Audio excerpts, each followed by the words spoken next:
بسم اللہ الرحمن الرحیم۔ آج میں اپنا پیغام پوری قوم کو چند مثالوں کے ذریعے سمجھانا چاہتا ہوں۔ یہ موٹیویشنل اسپیکر یہ ایک واقعہ بیان کرتے ہیں کہ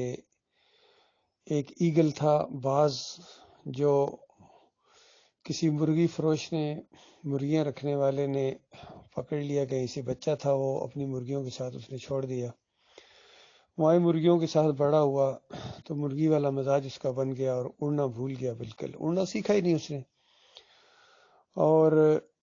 ایک مرغی خریدنے کے لیے کوئی صاحب آئے، انہوں نے جب دیکھا کہ یہ باز بیچ میں کیوں، ایگل کیوں رکھا ہوا ہے،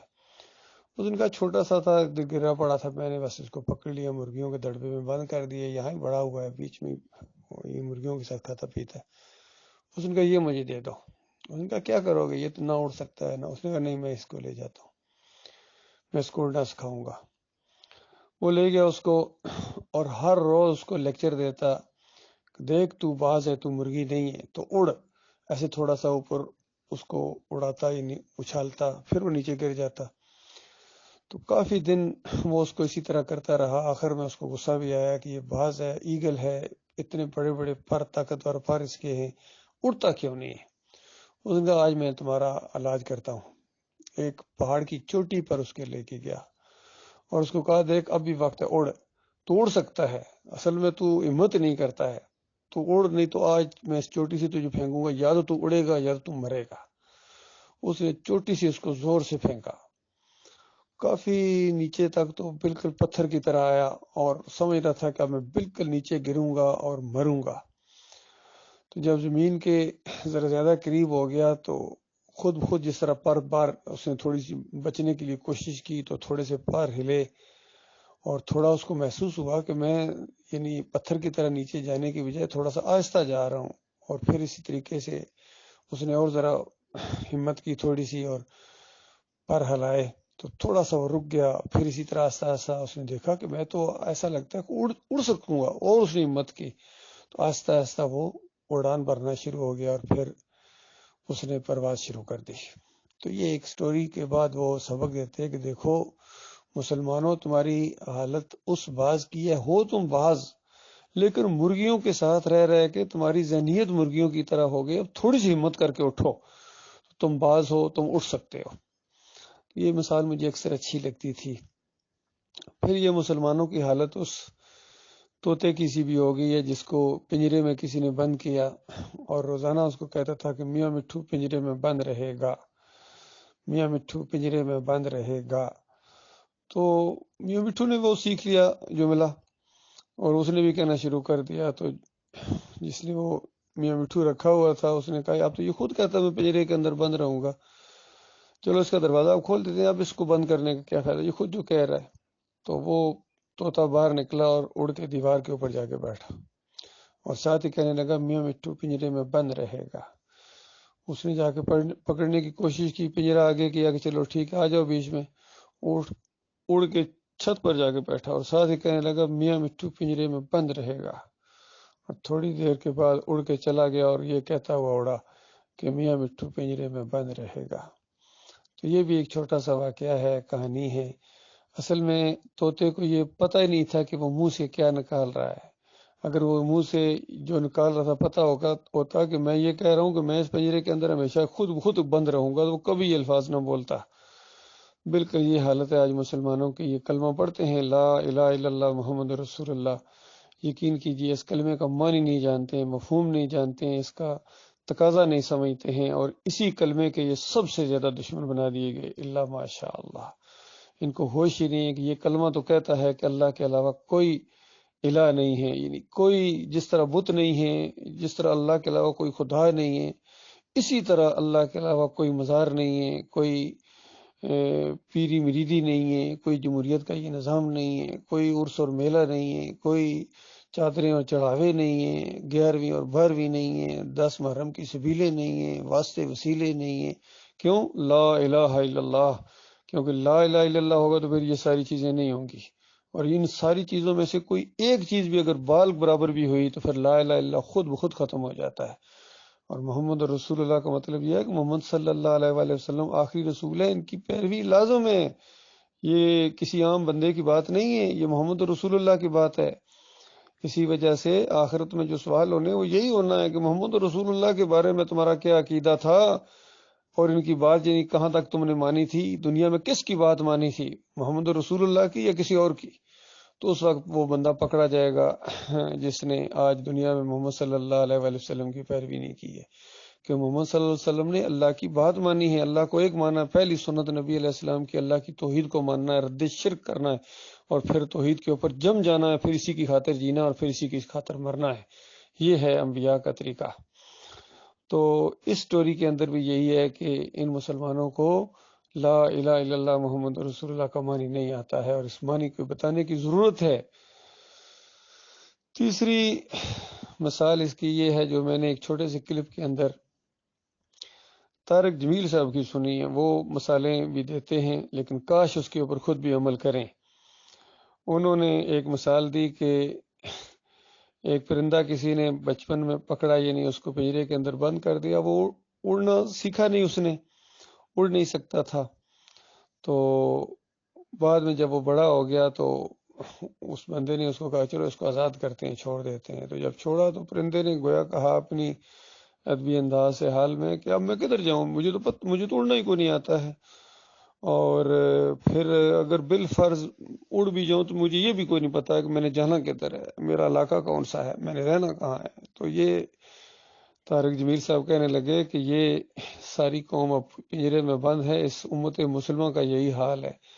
لیکن افسوس کہ یہ حال طارق جمیل نے خود بنایا ہے، یہ مجرم ہے اصل۔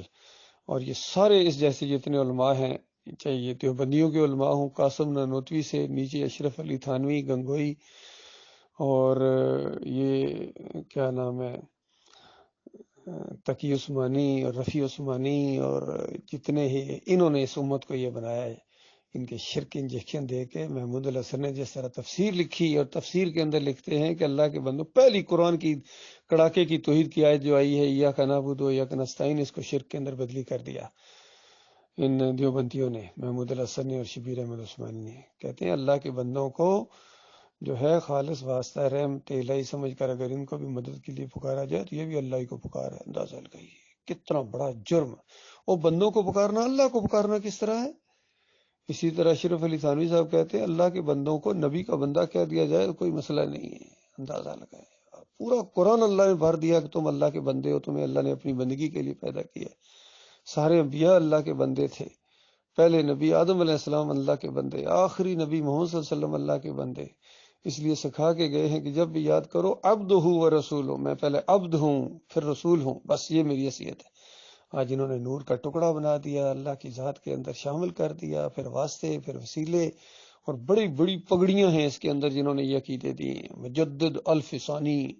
انہوں نے یہ عقیدہ 100 نمبر خط کے اندر لکھا کہ نبی علیہ السلام کی پیدائش عام انسانوں کی طرح نہیں ہوئی ہے، یہ تو نور کا معاملہ ہے، نور میں سے نور جدا کیے گئے ہیں۔ پھر الزام لگایا نبی علیہ السلام کے اوپر، پھر الزام لگایا اللہ کے اوپر۔ اس انداز سے انہوں نے کفر و شرک پھیلایا ہے، چاہے اعلیٰ حضرت ہوں یا ابو العلا ہوں یا ڈاکٹر اسرار ہوں، سارے لگے ہوئے ہیں، سب نے اس قوم کو مارا ہے مل کے، چاہے یہ اہل حدیث ہوں یا سلفی ہوں یا سعودی ہوں، عملی ہوں، سب کے عقیدے کے اندر شرک ہے۔ ان کے دماغوں کے اندر گمت چلا گیا ہے، اور ان کے دماغوں کے اندر یہ بھاوے چلے گئے ہیں اور یہ مظہر چلے گئے ہیں، یہ نکل نہیں رہے ہیں۔ یہ ہے اصل جرم امت مسلمہ کا، جس کی وجہ سے ان کے اوپر اللہ تعالیٰ نے اپنے دشمنوں کو مسلط کر دیا ہے۔ ان کے جو صاحب اقتدار ہیں سارے کے سارے اللہ کے باغی، چاہے وہ مدینہ ریاست کا نام لیں، چاہے وہ کتاب کا نام لے کر اٹھے، نظام مصطفیٰ کا نام لے کر اٹھے تھے، سارے فریب کار۔ سب کو اسلام آباد چاہیے تھا، کسی کو بھی اسلام سے کوئی غرض نہیں ہے۔ جو اسلام کو مانتا ہی نہیں ہے وہ اسلام کے لیے سر دڑ کی بازی کیا لگائیں گے، وہ حق کو مانتا ہی نہیں، وہ حق کے ساتھ کھڑے کیسے ہوں گے؟ چاہے گلے پھاڑ پھاڑ کے کہیں لوگوں کو کہ حق کے ساتھ یہ جہاد کر رہا ہوں، یہ جہاد کر رہا ہوں، یہ شیطانی جہاد، یہ تمہیں مبارک ہو۔ وہ جہاد جو اللہ کے لیے کیا جاتا ہے وہ توحید کی دعوت سے ہوتا ہے۔ اسی طرح ان کے ایک بڑے پرانے سیاستدان 15-16 دفعہ کہتے ہیں میں نے بن چکا ہوں۔ یہ شیخ رشید کا چند دن پہلے ایک بیان آیا، کہتا ہے ہتھکڑیاں میرا زیور ہے، جیل میرا سسرال ہے، اور پتہ نہیں موت میری آرزو ہے، اور اس کو ہوش نہیں کہ اپنے منہ سے کیا کر رہا ہے۔ کاش یہ کچھ اللہ کے لیے ہوتا۔ باقی دنیا کی خاطر جتنی جیلیں کاٹتے ہیں اور جو بھی باہر نکلتا ہے مجرم، وہ وکٹری کا نشان بنا کے نکلتا ہے، اور جو جتنا بڑا مجرم جتنا زیادہ جیل میں رہا ہوتا ہے،